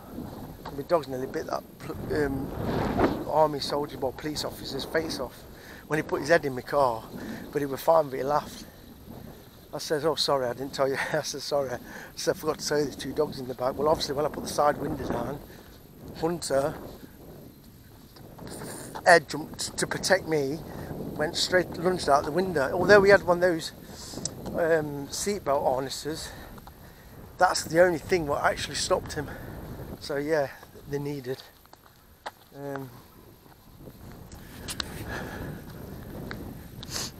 But yeah, them days was like coming then when it was absolutely, because it took me like, it was a ridiculous amount of hours, like 5 or 6 hours up near towards the Hungarian border on the motorway. It was just chock-a-block. People queuing, you had to do paperwork and forms. Every single car was being stopped. You had to hand in all your paperwork, the reasons why you're coming in, because even though, see what I'd done, I'd contacted from England, and my girlfriend had contacted first, and I'd contacted the chief of police at Edgesholland, which is the border, which is near Djur, and it's a massive police headquarters, and they says, well, his dad's Hungarian, clearly he's got a girlfriend in Hungary, he's buying a property and he's actually going for his Hungarian citizenship, and they knew that I'd been coming here left, right and centre, so they said, look, just tell him to leave England and he'll get let in. And this copper, do you know what, just let me wander straight in, fine. Oh, and it wasn't one of them scenarios where I specifically had to go to a certain building. I had to go through one part of the border what was different, because I wasn't an Hungarian national. But when the policeman come to me, obviously I've got my English car, British plates, everything, he was absolutely fine with me. I had all my paperwork and it was fine and it was good enough. What he did want to know, I'll tell you what they want to know is, although he wasn't being wrote down, he wanted me to provide him there and then, where am I going, where am I staying. Well, obviously I know all the address and everything, because obviously I speak, that's what I said about Hungarian. So I told him where I was actually going, and he went, go on, he said, go on, get back home. He was fine with me. So no, they're not all bad. But the borders in the 70s and 80s, Yeah, God, terrible. Terrible in them days. And plus they didn't have all the motorways either. So you could be looking at a 3-day travel, whereas now, every single time, whether I'm travelling from Hungary to England or England to Hungary, I never do it more than 22 hours. So on average it's around 18 to 20 hours on average, which ain't bad, is it, for 1,350 mile driving on my own. Still got to fill up and I have chucked in a couple of sleeps, whether it's for 2 hours, 3 hours, 4 hours with that as well. But you see, this is what's good about my car. 2.5 tanks can get me here because it's an 80-litre tank, but also,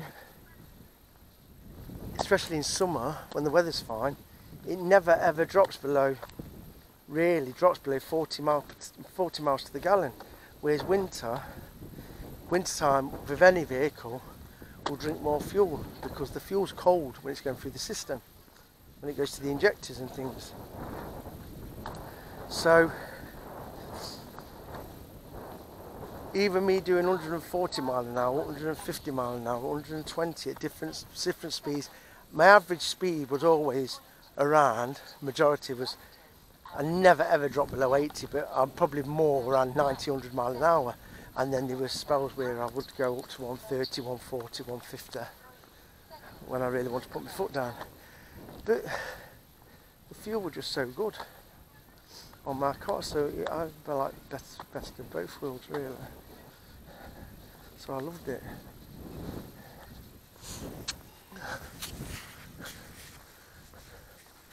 Well, I must say this has been an absolutely wonderful walk, this has. Can you see how all the gardens are separate? So this person here has got like all his huts here, then he's got a bit of a garden here, then he's got whatever fruit he's got growing there, some more fruit trees. So people don't put the gardens into sections. The only thing I don't like is you just got no respect for dogs, have they? All dogs in kennels, left, right and centre. So,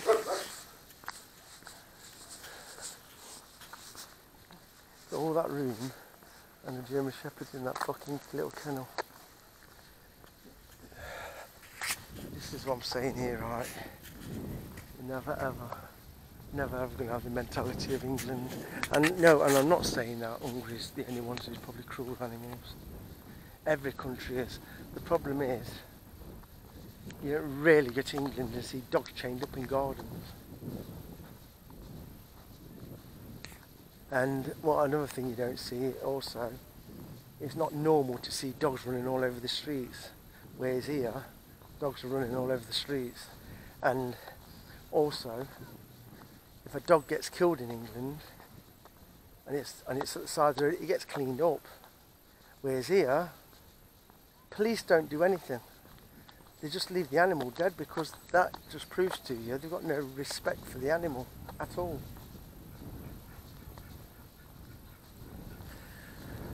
So, you can hear the geese in that garden. Can you hear them? Ducks and geese and whatever else. Hear the lovely birds singing away in the trees.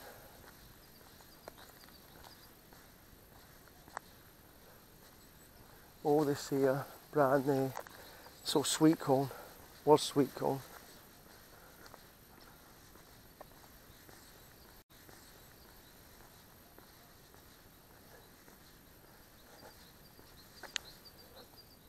Yeah, them lovely birds, look at the lovely bird, little blue tits. Love it, don't they? I was just thinking, having a nice little jump around the little bushes, and a bloody hawk comes flying along and gobbles them up.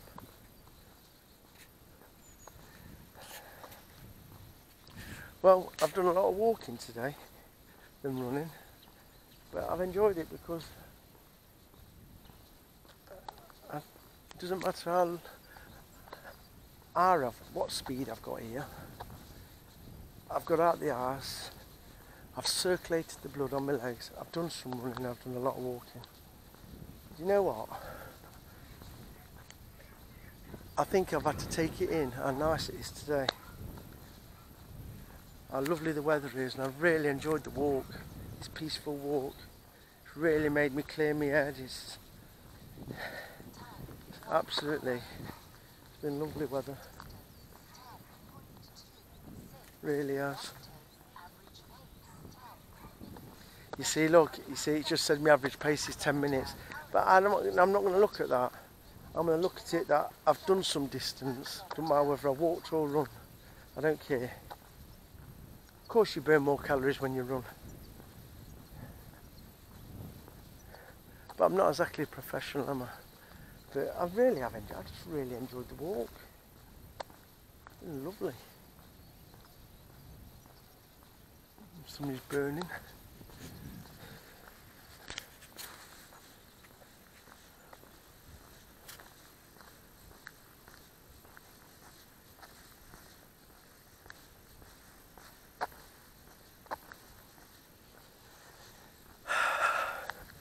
Do you know why I don't bother growing things like beards and things like that? I'm not saying the reason why I don't is because I like the sun. I like the sun on my face. So, because I'm in such hot weather, if I had a beard and then I decided to shave it off later date, I can just imagine the colour of my skin on the rest of my face. So that's why I don't grow beards.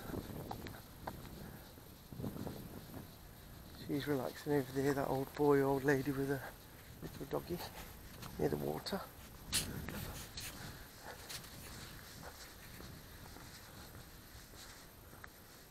So this is fairly recent, this little rusty fence put in.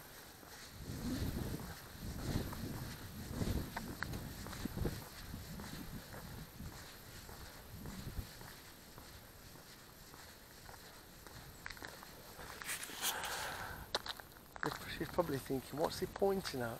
Obviously, because I'm talking to the camera. They don't think, we're normal. Some of these older gen, even the younger gen, they don't really. They look at you going out here. I'll never forget when I went in one of the rare coffee shops in Miskolc, and the guy who's Frey Thomas, his name is. That's it, Frey Thomas. And what he's done, he's gone all around the world tasting coffees. So that's when he did Frey Thomas coffee shops. Coffee houses, and he does do lovely. They are lovely coffees, really nice. So if you ever come to Hungary, go to if one of the towns has got one, go to Frey Thomas or Thomas Frey, whichever way you want to look at it. It just is, they say the name backwards here. So like, I'm not going to go on about my name, but that's why I start with my surname forward. That's how you have to do it here.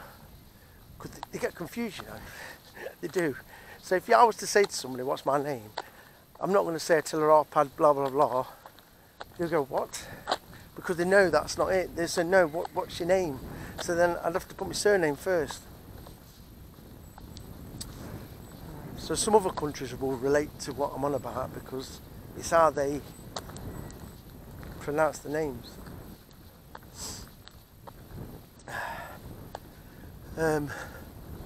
Looks like this was like when took up the garden. You see this had old buildings in there, so that's the garden. That would have had old buildings, that'd be the foundations.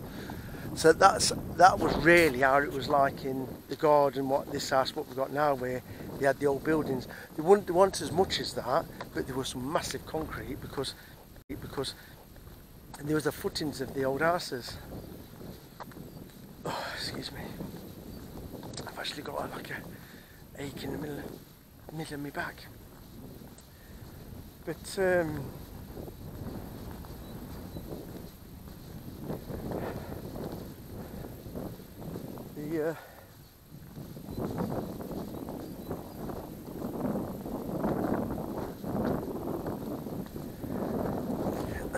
don't know where that chap's going. Yeah, so this Frey Thomas, so if you ever come to Hungary, try and go for a Frey Thomas coffee house. Got some lovely coffees, got spicy, everything cold, lovely cold ones as well with cream, ice, all sorts.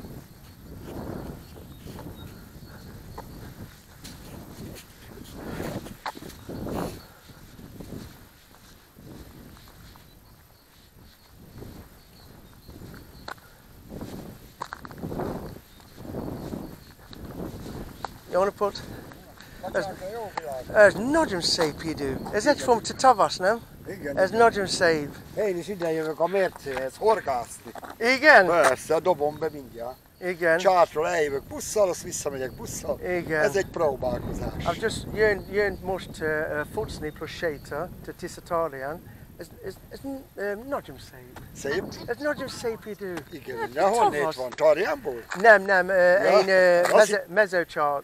Mezőcsát? Mezőcsát. Hát én is onnan. Tudom, Merre lakol? tudom Diófa. Diófa utca?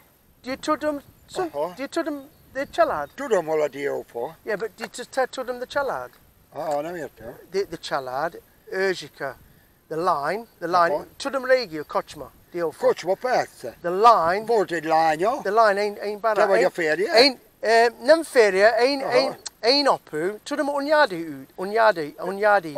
Apaus már nem él? Nem. Anyós? Nem, én anya angol, én apu magyar, and én nagyapu anyádi út. Tudom, Nikes család régi? Nikes festékemben. Festékes, Nikes. Megvan. Okay. Well, the Nikes house was it one, család house. Then you had the kocsma, what was the name of the Éterem kocsma? And then a nagyapu house was it one. Kis sálház. Kis hosszú. Én meg, Deli Barnabás, én meg a nagyon régi. Értem. But most Most hogy jöttél le kocsival? Egy piros kocsi, igen. Ja, a szétnéztél. Igen. Tetszik a rész? Igen. Nagyon szép. Figyelj ide, ha megnyeri az ember tetszését, én is mondtam már a feleségemnek, de még nem került rá sor, ezt ki lehet venni. Igen? Persze, ide bemész az önkormányzathoz, kiveszed. Igen? Azt lejössz a családoddal, így van. Igen, ez szép. A feleséged gyerek, ott laktok abban a nagy házban, Diófa? Most igen, the barat, the line, Erzsika, but the Sunci, the apu megart, Erzsika, the anya, most she's got nincs lába, because for sok éve nem tudom, arminzete, she's had a my problem. She has to urinate for, sződe, paintek for a tocarito, infuse a munka. But most, the kocsma is it one, but it's zárva. Ja, zárva. Valamikor oda jártunk inni, a Diófába. Igen, régi, te? Régen oda jártam mindig. Igen, itt sok ebben jön régi. Sokan bizony. Amonnan tudod a kultúr felől. Igen. Onnan mentünk át. Be van öltöztetve. Igen. Már le kell vetni, ha meleg. Olyan, még rúgja a gátat, még vigyázzunk, mert kirúgja a földet alól nincs. Nagyon veszélyes. Azért ő csak nem halad. Mennyi idős már a kutyus? Hát már harmadik éves. Értem. Szóval ott fogad? Ez jó, kis Szó. Igen. Én beszélgethetek, ő addig ott áll. Türelmes. Lehet, hogy okosabb, mint némelyik ember. Az lehet. Nem mi róluk van szó, nem? Mi a neve te? Igen. Mi a neve? Varga. Mi Kemerre lakunk, nem ti felétek, hanem a benzinkút fele, Kavicsbánya. Arra lakunk ott kint a Füzesen, Tompabót, Taskó terményes, az Émász. Régi, én used to sok... Ott van kint. Used to jöjjön a weekend house. I used to have one a vacation, an ünnep, I used to jöjjön a vacation house for négy régi. Szeretek lejárni, érted, mert én ezelőtt is voltam len 2 héttel. Tudod, van is itt olyan haverom, akinél benn van a biciklim, tudod? Érted. Most lejövök a busszal, bemegyek hozzá, a biciklire felpakolok, azt megyek. Itt már lejjebb érted, vagy 1 kilométerre már csináltam télen, vagy 3 helyet. Fejsze, fűrész, hogy én majd jön a jó idő, amikor tudod, nincs idő. Most van idő helyet csinálni, nincs kertészkedés, de már jön a kertészkedés, meg én ilyen lakatos vagyok, tudod, kiskapu, nagykapu, heggeszteni kell, tessék szólni vagy inteni. Most akkor megjavítjuk, amit kell. Igen. Na megyek, mert 4 óra 5 perckor nekem megy a busz vissza. Jó. De ez csak egy ilyen másfél óra kikapcsolódás. Később már addig se zsinatol az asszony. Jó. Okay, widzisz. See ya. Hello. Yo, see ya, Stug. Everybody knows that. Everybody knows my girlfriend's pub. I only have to say, do you know the girlfriend's pub? Mezzachar. Everybody knows it. Massive, it was a big thing back in the day, that pub. But you see, this is what I'm saying. Not everybody's bad. There's some nice, genuine people.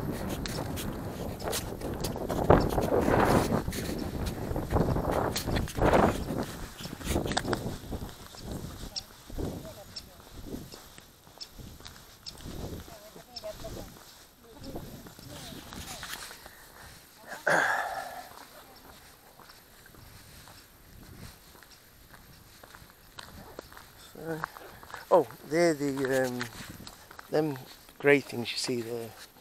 That the women probably think I'm mental talking. I know it sounds crazy. They're just not used to it.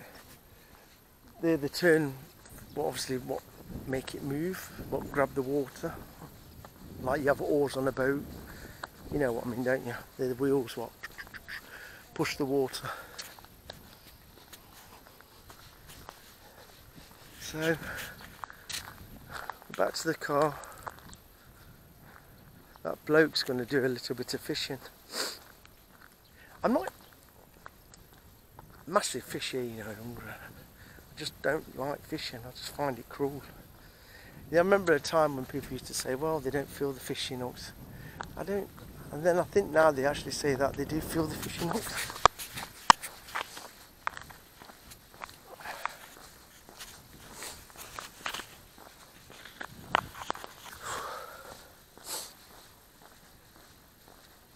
Lovely tree.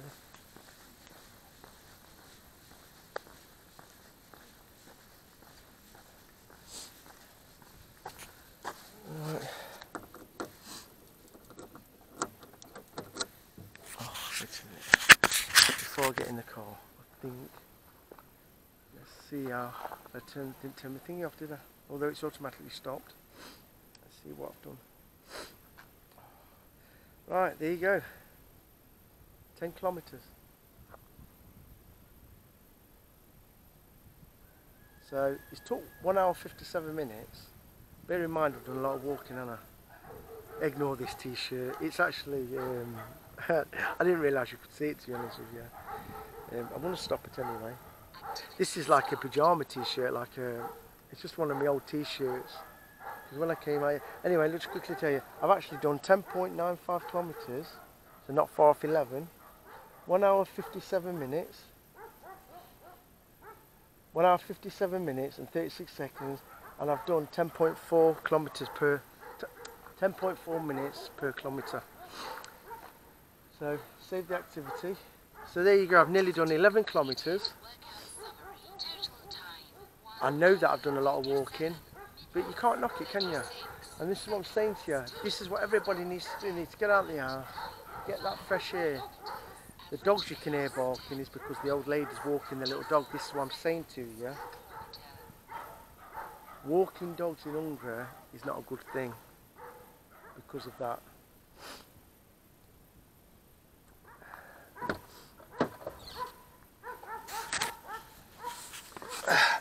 So, I tell you what, it's the first time in ages I've got into the car. I've actually got into the car and it felt so warm.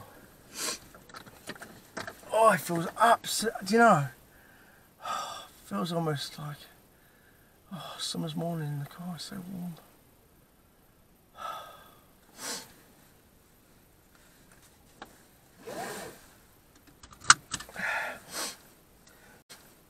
So, there you go. God, I need a shave. I think I should have a shave.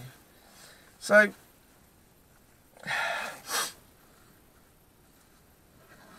nice to see you all again. Thanks for coming. I've got to go into the shops now. I've got to go and, I might, well, I will, when I do my, my stir fry, I'll probably do a bit of a video on that whilst I record it.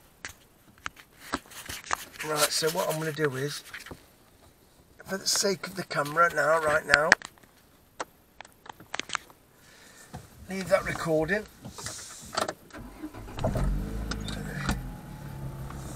Take this bit of views in while you're at it. And let's get going back. So, don't forget, like the video, share the video, comment, subscribe, whatever you need to do.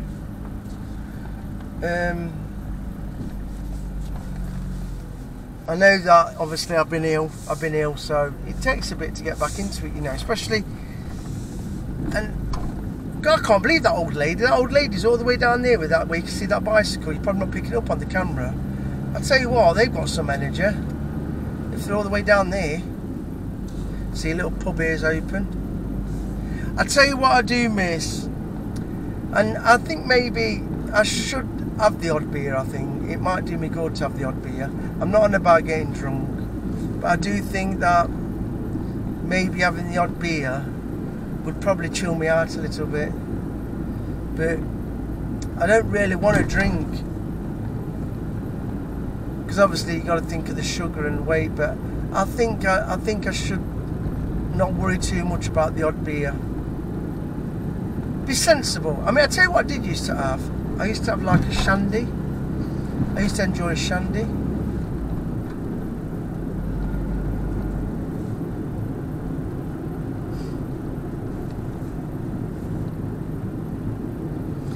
My left leg's a bit painful.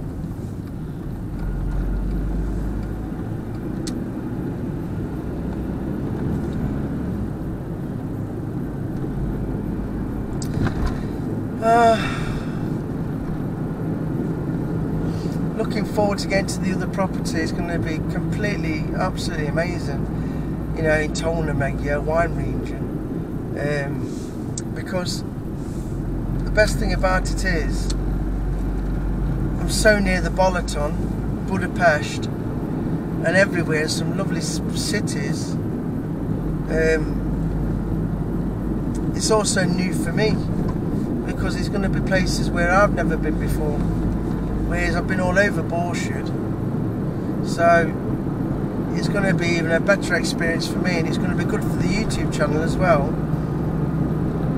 And this is why I'm trying to say to everybody is, although I'll have my car, and I am having another car, but this motorbike is going to be so good for some of these videos. It's going to be absolutely brilliant.